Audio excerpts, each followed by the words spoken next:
Aquí estamos con ustedes, rindiéndole disculpas porque la persona todavía está a 200 metros de aquí y tengo que decirle que realmente, aunque él se involucre en el camino, necesariamente tenemos que continuar porque es una responsabilidad que hay con la teleaudiencia y tenemos que seguir. Pues fíjense, como le estaba diciendo, en la primera etapa de este proceso penal se inicia con la medida de coerción. Cuando una persona ya privada o digamos detenida por algún hecho, por algún ilícito penal, hay la obligatoriedad de presentarla ante un juez en 48 horas. Luego de que se presenta, bueno, lo más normal es que para preservar que esa persona pueda tener derecho al goce de su derecho a defenderse, tiene derecho a un abogado, a que se le lean sus derechos también, y que cuando una vez sea presentado ante el juez, pues es evidente que esa persona, lo más normal, que cuando su abogado vaya y que todavía no tiene los presupuestos a mano para hacer una defensa idónea, ¿qué es lo que va a pasar? Que se va a aplazar, pero por lo menos se cumple con presentarlo ante un juez y luego,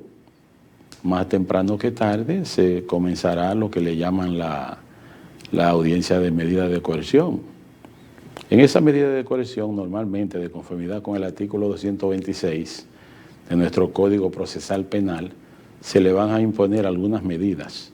que tendrán que ver con la peligrosidad del hecho en que se incurrió. Porque si bien es cierto que con la más mínima cintila probatoria, por ejemplo, esa persona podría ser sometida a medida de coerción.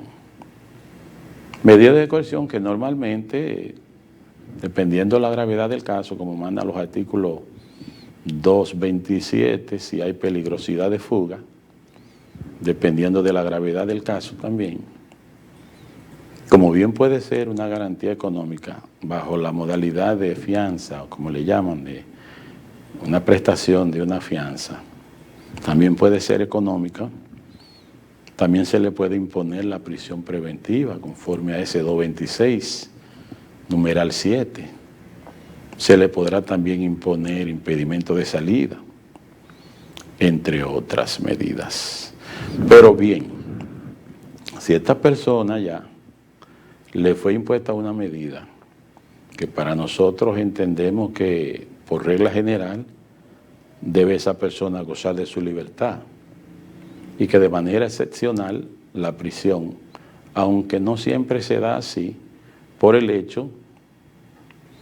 de que dependiendo de la naturaleza, de la gravedad del caso,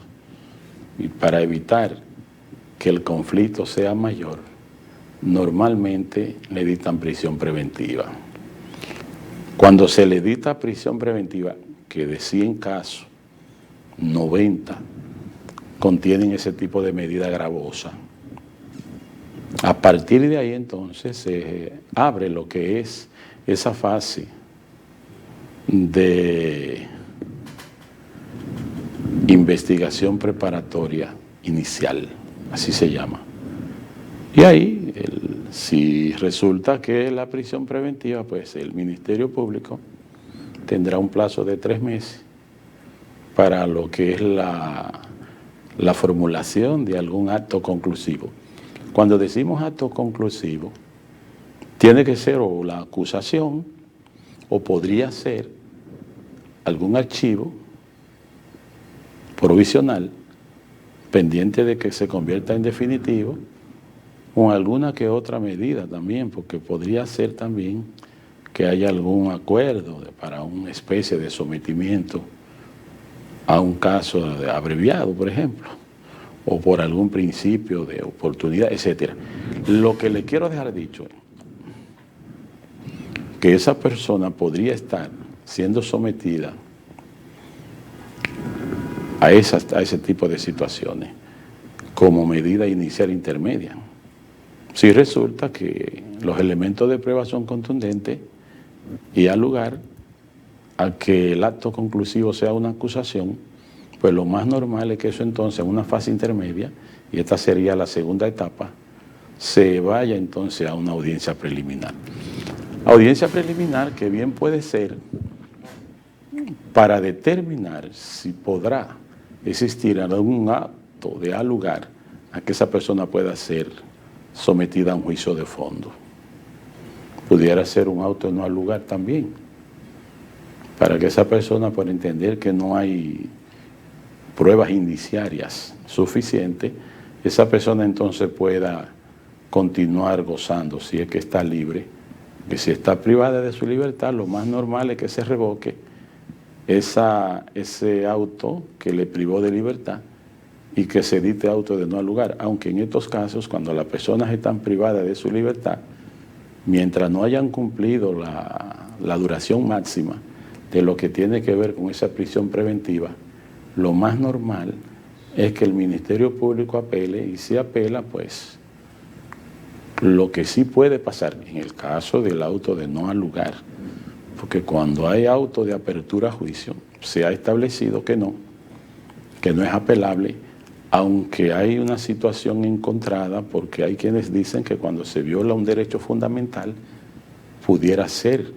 y son criterios jurisprudenciales que se enarbolan, pero el código dice que no es apelable el auto de no alugar, el auto de alugar, sí el de no alugar, rectifico. Pero vamos a suponer que hubo algún auto de alugar y se remite entonces a la fase del juicio de fondo, donde ya todas las pruebas se han incorporado conforme a la norma procesal.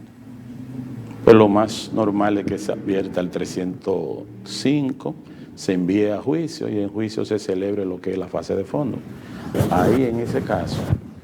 se da que estos procesos a veces dilatan 2 años, 3 años, 3 y medio, 4. Y si eso pasa, porque en un plazo razonable resulta que no pudo conocerse ese proceso, si no ha habido situaciones que promuevan esos aplazamientos de forma directa por parte del imputado, lo más normal es que solicite la extinción de la acción penal por tratarse de que ese proceso ya no fue conocido conforme a ese plazo razonable máximo de 4 años. Y ha pasado muchas veces que sí, que da lugar a esa situación, puesto que el imputado, aunque de forma extraña, quizás ha querido que se le celebre su juicio de fondo. Normalmente cuando se tiene la idea de que hay una posibilidad de condena, siempre le rehuyen a eso y siempre buscan motivo para que se estén aplazando y así buscar la forma de ganar por cansancio, porque el Ministerio Público no pierde por cansancio, pero es probable que si hay algún querellante, si es un caso de acción pública en instancia privada, lo más normal es que pueda entonces lograrse algún desistimiento tácito, porque la persona no quiso seguir con el proceso, siempre y cuando se trate de un hecho. Esa es la situación. Entonces, Cristian, el señor llegó. Sí, entonces, ¿qué pasa? Que, siéntate allá. Vamos a continuar. El invitado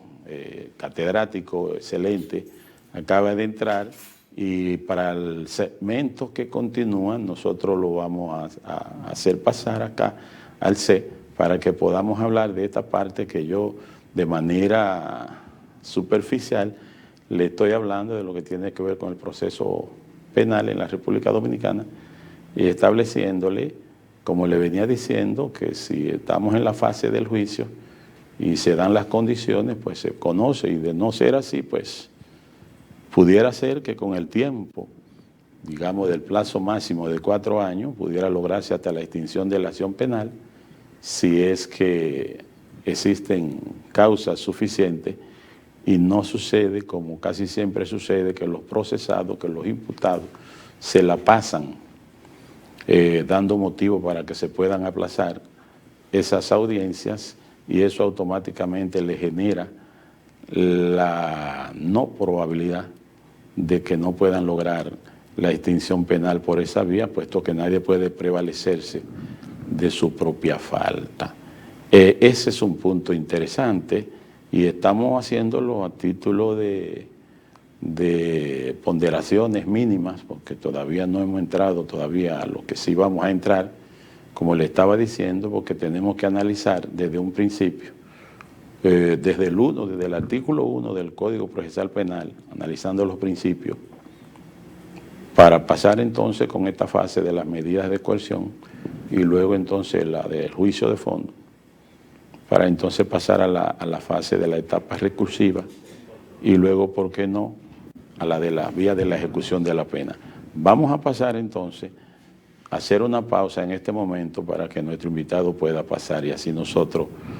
darle el banquete que teníamos preservado para ustedes. Adelante.